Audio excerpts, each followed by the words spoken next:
എനിക്ക് ഒരു ചോദ്യം മാത്രമുണ്ട്, അതിനുശേഷം ഞാൻ എൻ്റെ ഊഴത്തിലേക്ക് വരാം. ആ ചോദ്യം ഇതാണ്, ഈ KS ഹംസ തനിക്ക് എതിർപ്പുണ്ട് എന്ന് പറയാനുള്ള ലോക്കൽ സ്റ്റാൻഡ് KS ഹംസയ്ക്കുണ്ടോ? കാരണം ഇതിൽ നോമിനേറ്റ് ചെയ്യുന്ന അതോറിറ്റിയായ ഗവൺമെൻറ് അല്ലേ അതിനകത്ത് ഒബ്ജക്ഷൻ പറയുക? വഖഫ് ബോർഡിനെ നോമിനേറ്റ് ചെയ്യുന്നത് വഖഫ് ബോർഡാണോ? അത് സ്റ്റേറ്റ് സർക്കാരല്ലേ? അപ്പോൾ ആരാണ് അതിൽ അഭിപ്രായം പറയേണ്ടത്? അല്ല, അദ്ദേഹത്തിന് എതിർപ്പില്ല എന്ന് പറഞ്ഞു എന്നേ ഞാൻ പറഞ്ഞുള്ളൂ. അത് വഖഫ് ബോർഡിന് എതിർപ്പുണ്ടെന്ന് പറയാൻ പറ്റുമോ? വഖഫ് ബോർഡിന് എതിർപ്പുണ്ടെന്ന് പറയാൻ പറ്റില്ല, സർക്കാരിനും പറ്റില്ല. പിന്നെ സർക്കാരിന്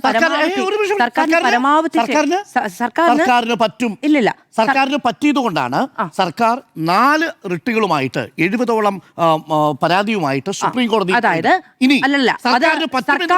സർക്കാർ പോയത് വഖഫ് നിയമം വന്നപ്പോൾ അതിനെതിരായി അതിനകത്തെ ക്ലോസുകളും സബ് ക്ലോസുകളുമായി കോടതിയിൽ പോയി.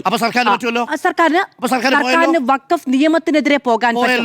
പക്ഷേ കോടതിയിൽ നിലവിൽ വിധി പറയാനിരിക്കുന്ന ഒരു കേസിൽ ഇപ്പോൾ പറയേണ്ടുന്ന കാര്യത്തിൽ ഇപ്പോൾ നാട്ടിൽ നിലവിലുള്ള നിയമം അനുസരിച്ച് നിലപാടെടുക്കാം. ശരി, പൗരത്വ നിയമത്തിന്റെ വിഷയത്തിൽ അങ്ങനെയാണോ സംസ്ഥാന സർക്കാർ നിലപാടെടുത്തത്? ലേബർ കോഡിന്റെ വിഷയത്തിൽ സംസ്ഥാന സർക്കാർ ഇവിടെ പ്രമേയം പാസ്സാക്കി. അതൊന്നും കോടതിയിലേക്ക് ഇപ്പോൾ നടപ്പിലാക്കണം എന്ന് പറഞ്ഞുകൊണ്ട് ഒരു കേസിന് അഭിമുഖീകരിക്കേണ്ടി. അല്ലെങ്കിൽ നിലപാടെടുക്കണമെന്ന് ഞാൻ ഒരു സാറും പറയുന്നത് പറ്റത്തില്ല. അത് ഞാൻ നേരത്തെ പറഞ്ഞല്ലോ. സംസ്ഥാന സർക്കാർ ഇവിടെ പ്രമേയം പാസ്സാക്കിയിട്ടുണ്ട്. അപ്പൊ അവിടുന്ന് പോയി. ഈ 11 പേരെ നിയമിക്കേണ്ടടുത്ത് 9 പേരെ മാത്രമാണ് സംസ്ഥാന സർക്കാർ മുഴുവൻ പേരെ നിയമിക്കണമെന്നില്ല. ആണല്ലോ. അപ്പൊ സംസ്ഥാന സർക്കാർ ചെയ്ത് ശരിയാണല്ലോ, ശരിയാണല്ലോ. ഞാൻ പറഞ്ഞല്ലോ രണ്ടുപേരെ നിയമിക്കാതിന്റെ കാരണം എന്താണ്? സുപ്രീം കോടതിയിൽ കേസ് ഇരിക്കുന്നത് കൊണ്ടാണ്. കോടതിയിൽ കേസ് ഇരിക്കുന്നത് കൊണ്ടും അവർക്ക് രാഷ്ട്രീയമായ വിരുദ്ധാഭിപ്രായം ഉണ്ടായിരുന്നത് കൊണ്ടുമാണ് ആ 2 പേരെ നിയമിക്കാത്തതിന്റെ പേരിൽ ആ 2 പേരെ LDF സർക്കാർ നിയമിക്കാത്ത ഡോക്ടർ അരുൺകുമാർ അങ്ങനെ 2 പേരെ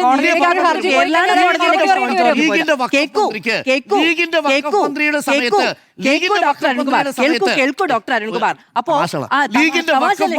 കാര്യമായിട്ട് പറഞ്ഞത്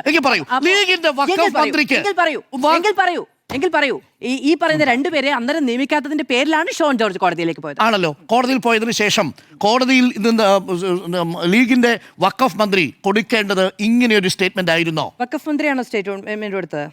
വഖഫിന്റെ മന്ത്രി സർക്കാരിന്റെ ഭാഗമല്ലേ, വേറെ ആരാ കൊടുക്കുക? വഖഫ് മന്ത്രി അറിയാതെയാണോ കൊടുത്തത്? അങ്ങനെയല്ല പറഞ്ഞത്. അഡ്വക്കേറ്റ് ജനറൽ സ്റ്റേറ്റിന്റെ ഭാഗമല്ലേ, ഗവൺമെന്റിന്റെ ഭാഗമല്ലേ? ആരാണ് ഈ പറയുന്നത്? PM സനീർ.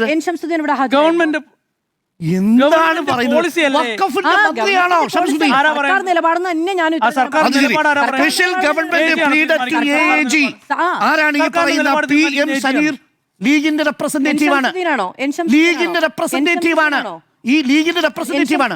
അപ്പൊ ഷംസുദ്ദീൻ അറിഞ്ഞില്ലേ? അല്ല, സർക്കാരിന്റെ ഉത്തരവാദിത്തം എന്ന് തന്നെയാണ് ഞാൻ പറഞ്ഞത്.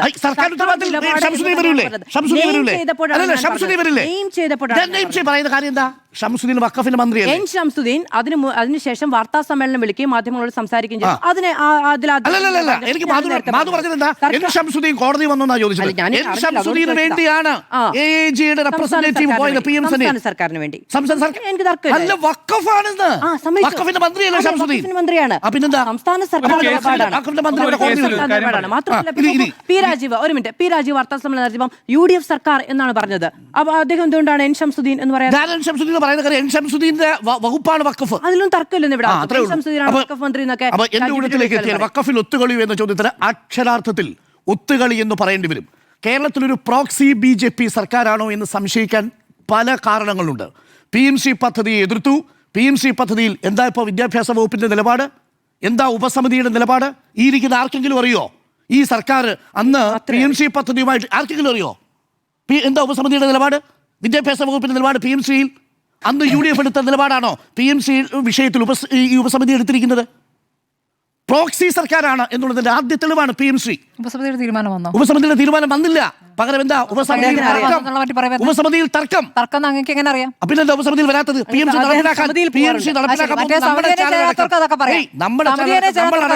നമ്മളടക്കം റിപ്പോർട്ട് ചെയ്തതല്ലേ? ശരിയല്ലെങ്കിൽ മൂന്നാമത്തെ കാര്യം PMC നടപ്പാക്കാണെന്ന് പറയാൻ എന്താ തടസ്സം? എല്ലാം PMC നടപ്പാക്കണ്ട എന്നതാണ് ലീഗിന്റെ പരാജയപ്പെട്ട പോയവർ പറയുന്നതിനനുസരിച്ചാണ് നടപ്പാക്കുന്നത് നടപ്പാക്കുന്ന രീതി ഉണ്ടാകും. ആ രീതിയാണ് ഇപ്പൊ നടപ്പാക്കാൻ ശ്രമിച്ചതുകൊണ്ടാണ് PMCയെ മുന്നിൽ ചൂണ്ടിൽ നിർത്തിക്കൊണ്ട് ന്യൂനപക്ഷങ്ങൾ CPM നോട്ട് ചെയ്യാതിരുന്നത്. ആ ന്യൂനപക്ഷ വോട്ട് വാങ്ങിയതിനു ശേഷമെന്ന് ആ വെള്ളാപ്പള്ളിയല്ലേ പോയി മന്ത്രിമാർ കണ്ട് താണു വഴങ്ങിയത്, അങ്ങോട്ട് പോയി എല്ലാ വിഷയങ്ങളിലും വെള്ളാപ്പള്ളി നടേശൻ തെറ്റാണെന്ന് CPM പറയാൻ മധു, വെള്ളാപ്പള്ളി നടേശന്റെ വർഗീയമായിട്ടുള്ള നിലപാടെടുത്ത് UDF പിന്നീട് ഭരണത്തിലെത്തിയപ്പോൾ ഷാളണിയിക്കുന്നു. PMC പദ്ധതി തെറ്റാണെന്ന് പറഞ്ഞ് UDF അധികാരത്തിലെത്തിയപ്പോൾ PMC പദ്ധതി എങ്ങനെ നടപ്പാക്കാമെന്നുള്ളതിനെ കുറിച്ച് ആലോചിക്കുന്നു. PMC നടപ്പാക്കില്ല എന്ന നിലപാടെടുത്തിട്ടില്ല. ലേബർ കോഡുമായി ബന്ധപ്പെട്ട് നടപ്പാക്കിയേ പറ്റൂ എന്ന നിലപാടിലേക്ക് എത്തുന്നു. ഓരോന്നോരോന്നായിട്ട് എന്താണോ BJP ആഗ്രഹിക്കുന്നത് അത് നടപ്പിലാക്കി കൊടുക്കുന്നു എന്നതാണ് പ്രോക്സി സർക്കാർ എന്ന് പറഞ്ഞിരിക്കുന്നത്. ഏറ്റവും ഒടുവിൽ MR അജിത് കുമാറിന്റെ വിഷയം വരെ നമ്മൾ ഈ ചർച്ച കഴിഞ്ഞ് 19-ാം തീയതി കഴിഞ്ഞ് 20-ാം തീയതി ആകുമ്പോഴേക്കും MR അജിത് കുമാറിന്റെ സ്ഥാനക്കയറ്റമാണ് DGP ആയിട്ട്. 31 തൃശ്ശൂർ പൂരം കലക്കിയതിന്റെ പേരിൽ ആരോപണം നേരിടുന്ന ആളാണ്. ഇപ്പോഴും ഒരു തൊട്ടിട്ടില്ല രോമത്ത്. അന്വേഷണ റിപ്പോർട്ട് തിരിച്ചയച്ചിരിക്കുകയായിരുന്നു DGP. ഇനി നോക്കൂ, ഇങ്ങനെ എല്ലാ വിഷയങ്ങളിലും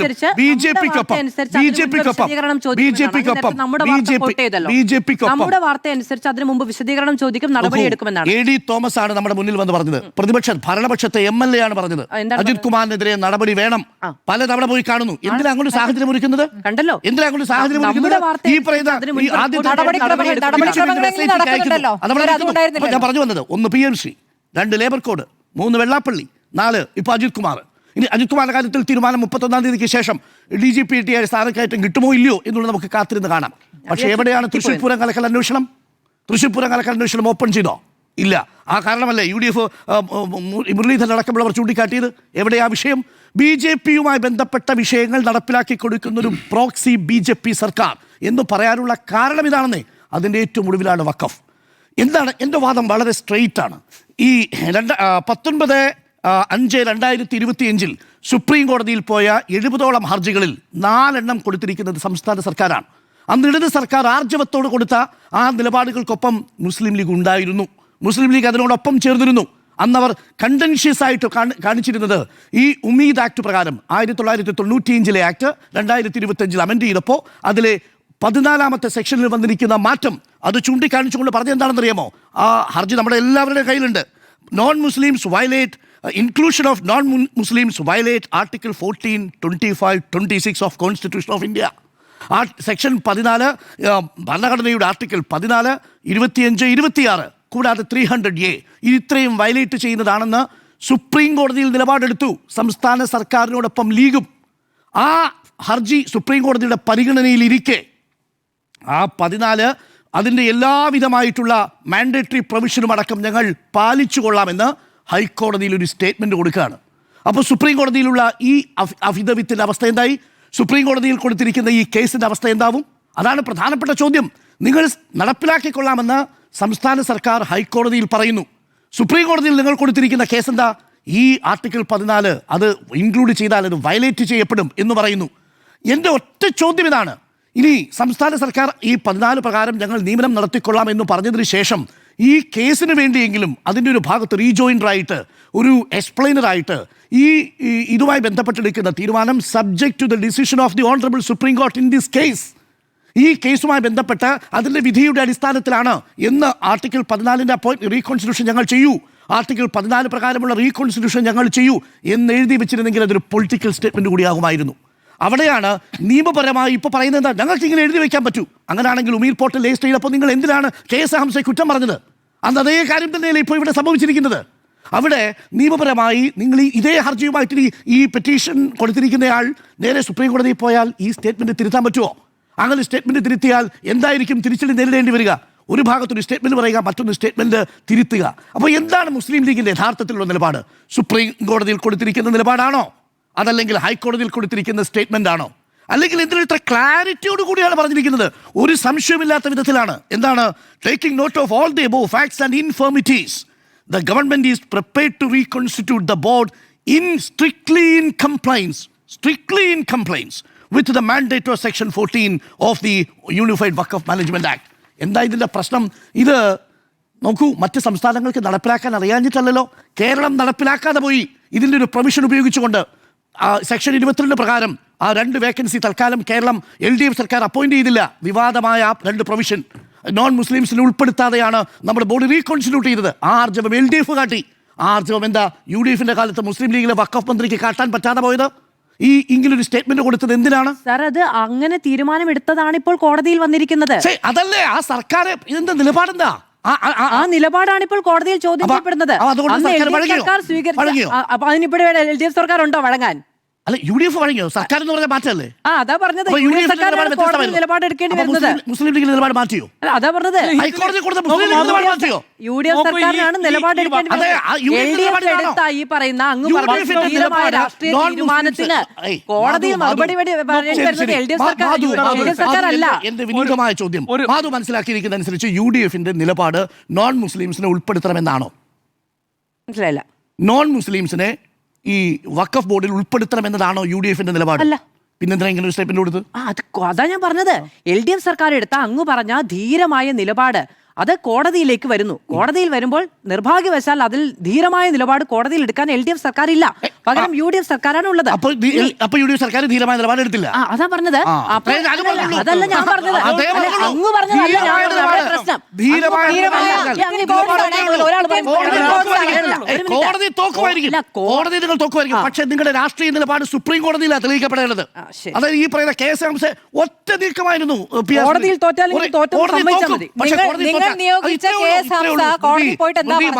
സ്മൃതി ഇപ്പൊ മാധു പറഞ്ഞതാ ആ ധീരത. ധീരത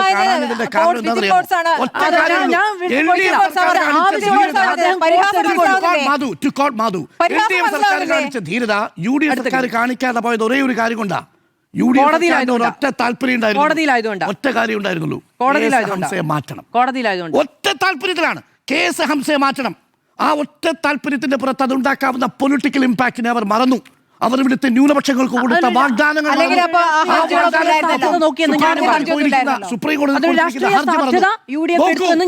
ഇവിടെ തമിഴ്നാട് നടപ്പിലാക്കിയിട്ടില്ല. വെസ്റ്റ് ബംഗാൾ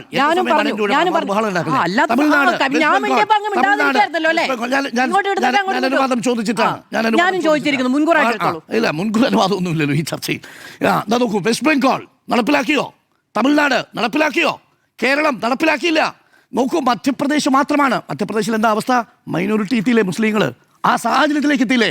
ഈ 11 അംഗങ്ങളിൽ പ്രിയപ്പെട്ട പ്രേക്ഷകരെ, ഈ സ്റ്റേറ്റ്മെന്റിന്റെ ബലത്തിൽ ഇനി ഒരു സർക്കാരിന്, കേരളത്തിൽ എത്തുന്ന ഏതു സർക്കാരിനും മുസ്ലിങ്ങളെ മൈനോറിറ്റി ആക്കി വഖഫ് ബോർഡ് കോൺസ്റ്റിറ്റ്യൂട്ട് ചെയ്യാം. ഇതാണ് ഇതിന്റെ ഇമ്പാക്ട്. ഈ ഇമ്പാക്ട് മനസ്സിലാക്കാതെയാണ് ഈ നിയമത്തിന്റെ സാങ്കേതികതയിൽ പറഞ്ഞുകൊണ്ടിരിക്കുന്നത്. ഈ കേസ് തോക്കുമായിരിക്കും, പക്ഷെ സുപ്രീം കോടതിയിൽ കേസ് ജയിക്കണ്ടേ? സുപ്രീം കോടതിയിൽ ജയിച്ചാലല്ലേ ഇന്ത്യയിലുള്ള ന്യൂനപക്ഷങ്ങളുടെ പ്രോപ്പർട്ടിയിൽ ഈ നോൺ മുസ്ലിം വിഭാഗം ഒഴിവാക്കാനാകൂ. അതല്ലേ മതേതരമായിട്ടുള്ള നിലപാട്. ഇതിന്റെ ആവശ്യമില്ല, നിയമമുണ്ട് രാജ്യത്ത്. അങ്ങനെ അത് സ്വാഭാവികമായും അങ്ങനെ ഒരു നീതിയല്ലേ പ്രതീക്ഷിക്കേണ്ടത്? അപ്പൊ എല്ലാം മറന്നു ഒറ്റ ലക്ഷ്യം, എങ്ങനെയെങ്കിലും കേസ് ഹംസയെ പുറത്താക്കണം. അതിനുവേണ്ടി നടത്തിയ നീക്കമാണ് ഇപ്പോൾ ചോദ്യമുനയിൽ നിൽക്കുന്നത്. അതല്ല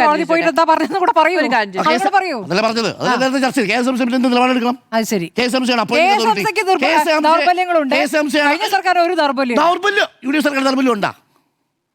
ഇദ്ദേഹം പറഞ്ഞല്ലോ, ഈ നിയമത്തിന്റെ പരിമിതിയിൽ നിന്നുകൊണ്ട് മാത്രമേ ചെയ്യാൻ പറ്റൂ. കോടി പിടിച്ച് കോടതിയിലേക്ക് പോകാൻ പറ്റില്ല.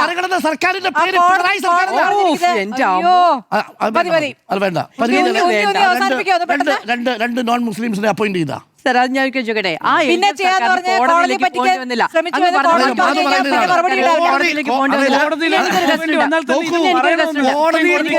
സർക്കാരാണ് പിണറായി സർക്കാർ. അല്ല, എന്നൊന്നും ഞാൻ പറഞ്ഞില്ല.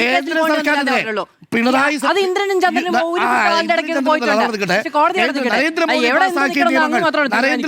നരേന്ദ്രമോദി സർക്കാർ പാസാക്കിയ 12 നിയമങ്ങൾക്കെതിരെ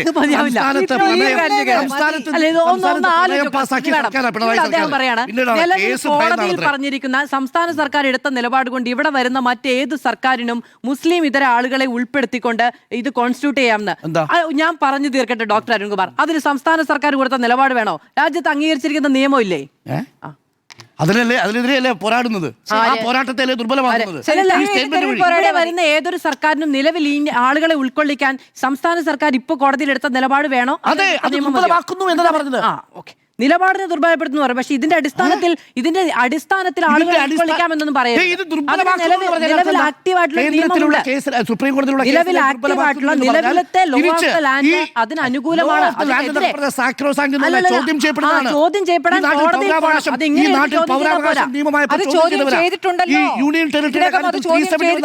അങ്ങനെയാണെങ്കിൽ ഞങ്ങൾ സെക്ഷൻ 14 പറയാമായിരുന്നു. അത് പറയണം. പിന്നെ പറഞ്ഞാണ് ഉണ്ടായിരുന്നു LDF സർക്കാരിനെന്നാ പറഞ്ഞത്.